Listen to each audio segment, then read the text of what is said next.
Ave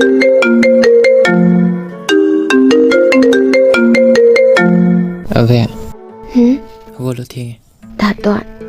ai ngaktang tumjakhigeba hugolo thienge se horen amu tumoba se hugolo Daton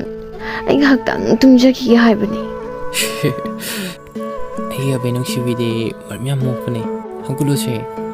cheba hugolo ba nungsi hairo aduga hugotke masidi ba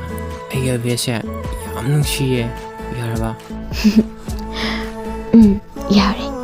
Daton nungsibaw ai hugolage ko khamba chawba khoimong oiribasena nango nungsibagini nangta sonbagini aigile piu nanga aigile